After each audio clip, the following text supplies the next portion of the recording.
নমস্কাৰ এই মুহূৰ্তত দিবলৈছো ৰাতিপুৱাৰ কেইবাটাও বিগ ব্ৰেকিং নিউজ আজি হৈছে 29 আগষ্ট গোটেই অসমৰ লগতে ভাৰতৰ বিভিন্ন প্ৰান্তৰ পৰা যুগুতোৱা হৈছে কেইবাটাও গুৰুত্বপূৰ্ণ খবৰ মন গ'লেই এতিয়া হিন্দুৰ মাটি কিনিব নোৱাৰিব মুছলমানে ৰাজ্যত আহি গ'ল নতুন এছপি ইতিমধ্যে মুখ্যমন্ত্ৰী হিমন্ত বিশ্ব শৰ্মাই ডাঙৰ ঘোষণা কৰিছে এতিয়াৰ পৰা কোনো মুছলমানে হিন্দুৰ মাটি মন গ'লেই কিনিব নোৱাৰিব কিছুমান নতুন এছপি নতুন নিয়ম বান্ধি দিছে যি নিয়মৰ জৰিয়তে হিন্দুৰ মাটি মুছলমানে কিনিব পাৰিব এক ডাঙৰ খবৰ আপোনালোকক দিবলৈছো ভিডিঅ'টি অলপ স্কিপ নকৰিব মন গ'লেই হিন্দুৰ মাটি কিনিব নোৱাৰিব মুছলমানে আহি গ'ল নতুন এছপি হিন্দু মুছলমানৰ মাটি ক্ৰয় বিক্ৰয়ক লৈ আহি গ'ল এছপি কেবিনেটে ল'লে বৃহৎ সিদ্ধান্ত ৰাজ্য চৰকাৰত মন গ'লেই হিন্দুৰ মাটি কিনিব নোৱাৰিব মুছলমানে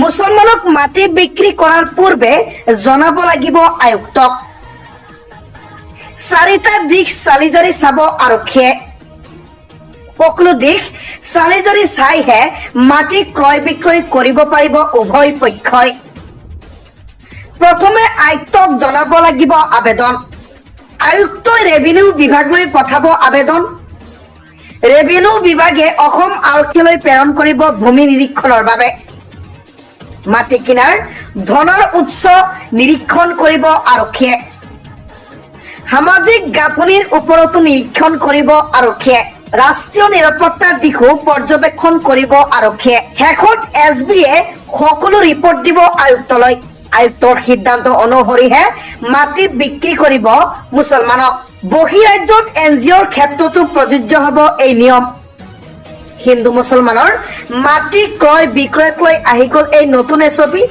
নতুন এছপি মতে কোনো হিন্দু মানুহে যদি মুছলমানৰ ওচৰত মাটি বিক্ৰী কৰিব বিচাৰে নাইবা কোনো মুছলমানে হিন্দুৰ মাটি কিনিব বিচাৰে তেনেহ'লে এই নীতি নিয়মেৰে মাটি কিনা বেচা কৰিব লাগিব এতিয়াৰে পৰা ৰাজ্যত 24 ঘণ্টাৰ বাবে গুৱাহাটীৰ বাসিন্দা সাৱধান হয় দুৰ্যোগ প্ৰশমন বিভাগৰ জৰুৰী জাননী হয় বৰ্তমান গুৱাহাটী নগৰী পানীৰ তলত গুৱাহাটীত ভয়ংকৰ পৰিস্থিতিৰ সৃষ্টি হৈছে গুৱাহাটীৰ 10টা ঠাইৰ ভয়ংকৰ দৃশ্য আপোনালোকক তুলি ধৰিম লগতে কি কি নিৰ্দেশনা জাৰি কৰা হৈছে অহা আগন্তুক 24 ঘণ্টাৰ বাবে ভিডিঅ'টি অলপ স্কিপ নকৰাকে শেষলৈকে চাই থাকিব 24 ঘণ্টাত গুৱাহাটীত বতৰে ল'ব কালৰূপ ভয়াৱহ পৰিস্থিতিৰ সৈতে মোকাবিলা কৰিব লাগিব মহানগৰবাসীয়ে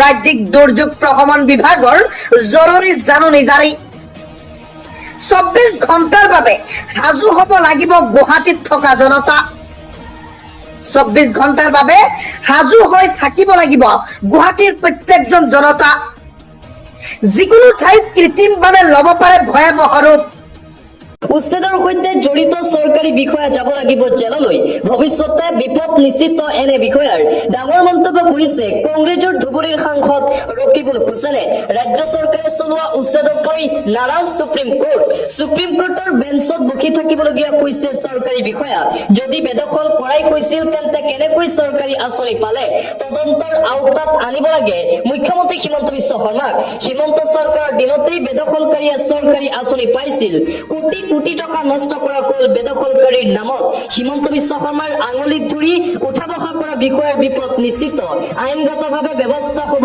সেইসকল চৰকাৰী বিষয়াৰ বিৰুদ্ধে বিস্ফোৰক মন্তব্য কংগ্ৰেছৰ ধুবুৰীৰ সাংসদ ৰকিবুল হুছেইনৰ আন এটা গুৰুত্বপূৰ্ণ খবৰ নতুন লুকত আহিব এনআৰচি ভাৰত চৰকাৰৰ পৰা এনআৰচিৰ আপডেটৰ নেক্সট পাৰমিশন লোৱা হ'ব প্ৰয়োগ হ'ব ভাৰত চৰকাৰ উচ্চতম ন্যায়ালয় অসম চৰকাৰৰ ক্ষমতা নতুন পদ্ধতিত পুনৰবাৰ ৰাজ্যত হ'ব এনআৰচিক লৈ পুনৰ আহি পৰিছে আন এক ডাঙৰ খবৰ এনআৰচিক লৈ পুনৰবাৰ মুখ্যমন্ত্ৰী হিমন্ত বিশ্ব শৰ্মাৰ ফালৰ পৰা কৰা হৈছে ডাঙৰ ঘোষণা আহিব নতুন লুকত এনআৰচি নতুন পদ্ধতিত হ'ব এনআৰচি ভাৰত চৰকাৰৰ পৰা এনআৰচিৰ আপডেটৰ নেক্সট পাৰমিশন লোৱা হ'ব প্ৰয়োগ হ'ব ভাৰত চৰকাৰ উচ্চতম ন্যায়ালয় অসম চৰকাৰৰ সৰ্বোচ্চ ক্ষমতা এনআৰচিখন নতুনকৈ বনাই ছেকেণ্ড লুক এটা দিয়া হ'ব বুলি ঘোষণা কৰা হৈছে।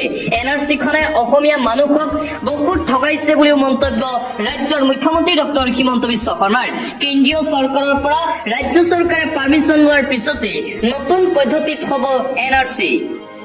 আন এটা ব্ৰেকিং নিউজ, নেপাল সীমান্তৰে ভাৰতত প্ৰৱেশ পাকিস্তানী সন্ত্ৰাসবাদীৰ। ইতিমধ্যে বিহাৰ ৰাজ্যত হাই এলাৰ্ট জাৰি কৰা হৈছে। পুনৰবাৰ পাকিস্তানী সন্ত্ৰাসবাদীয়ে প্ৰৱেশ কৰিছে ভাৰতবৰ্ষত আৰু তাৰ পিছতেই এলাৰ্ট জাৰি কৰা হৈছে। ভাৰতত প্ৰৱেশ 3 পাকিস্তানী সন্ত্ৰাসবাদীৰ। নেপাল সীমান্তৰে ভাৰতত প্ৰৱেশ কৰিছিল পাক সন্ত্ৰাসবাদী কেইটা। বিহাৰত প্ৰৱেশ কৰিলে পাকিস্তানী সন্ত্ৰাসবাদীয়ে। জৈশ-ই মহম্মদৰ 3 সন্ত্ৰাসবাদী এতিয়া ভাৰতত। সমগ্ৰ বিহাৰ ৰাজ্যত হাই এলাৰ্ট জাৰি কৰা হৈছে। বিশেষকৈ মধুবনী, সীতামঢ়ী, পূব চম্পাৰণ, ভাৰত নেপাল সীমান্তৱৰ্তী 4 জিলাত মুঠতে এতিয়া হাহাকাৰ পৰিস্থিতি। পাকিস্তানৰ ৰাৱালপিণ্ডিৰ হাছনেন আলীৰ প্ৰৱেশ, উমৰকোটৰ আদিল হুছেইন, বাহবলপুৰৰ আন এগৰাকী পাকিস্তানী সন্ত্ৰাসবাদীয়ে প্ৰৱেশ কৰিছে ভাৰতত আৰু ইতিমধ্যেই তীব্ৰ গতিত আৰম্ভ হৈছে অভিযান। বিহাৰত এলাৰ্ট জাৰি কৰা হৈছে। দিবলৈছো আন এটা গুৰুত্বপূৰ্ণ খবৰ, আজি অসমলৈ আহিব কেন্দ্ৰীয় গৃহমন্ত্ৰী অমিত শ্বাহ আৰু কিছু মুহূৰ্তৰ পিছতেই অসমত আহি উপস্থিত হ'ব কেন্দ্ৰীয় গৃহমন্ত্ৰী অমিত শ্বাহ। আজি নিশা 7:30 গুৱাহাটীত উপস্থিত হ'বহি কেন্দ্ৰীয় গৃহমন্ত্ৰীগৰাকী। 8 বজাত দলীয় সভাত অংশগ্ৰহণ কৰিব কেন্দ্ৰীয় গৃহমন্ত্ৰী অমিত শ্বাহে। প্ৰায় 26,000 বিজেপি নেতাকৰ্মী উপস্থিত থাকিব কেন্দ্ৰীয় গৃহমন্ত্ৰী অমিত শ্বাহৰ সভাত, ঘোষণা কৰিছে ৰাজ্যিক বিজেপিৰ সভাপতি দিলীপ শইকীয়াই।